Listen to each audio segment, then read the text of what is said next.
Must the presidential election become a voting disaster? No. Hello, I'm Steve Forbes, and this is What's Ahead, where you get the insights you need to help navigate this turbulent world. Because of the COVID-19 crisis, the upcoming election threatens to become a severe political crisis, as bad or worse than that of 1876, when the outcome wasn't formally decided until 2 days before the presidential inauguration, or the year 2000, when a bitter dispute over the counting of a number of paper ballots in Florida kept the nation in the dark as to who our next president would be for weeks on end.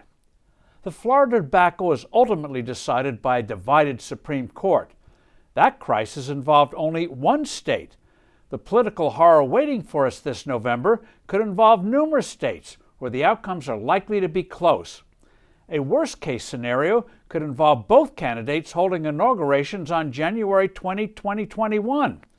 Because of COVID-19 fears, numerous states are curtailing traditional voting at the polls in favor of relying on mostly mail-in ballots.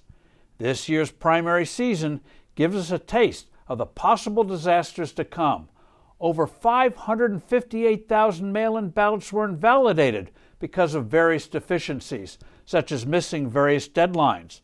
Lawsuits abounded. Outcomes in a number of contests weren't known for weeks.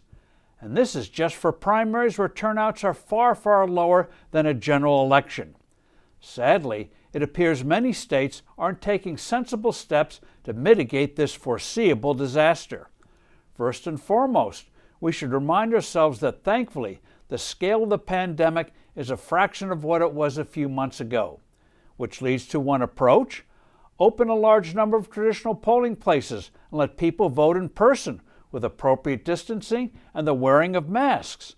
Wisconsin, for instance, allowed widespread in-place voting more than 4 months ago without disaster. To avoid huge lines waiting to vote, some polling places could be open several days before November 3rd. If there is any question about this, state legislatures could pass appropriate emergency measures. Another approach for those who wish to use in-mail ballots is for states enacting sensible deadlines that take into account the realities of postal delivery.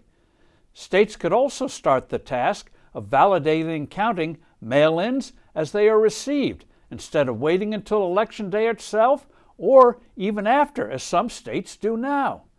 Of course, our courts must also do their part and not capriciously throw out sensible state rules. Will such common-sense acts take place? Sadly, the omens are not good. We seem headed to do ourselves immense and unnecessary harm. I'm Steve Forbes. This is What's Ahead. Thank you for listening, and do send in your comments and suggestions. I look forward to being with you next time.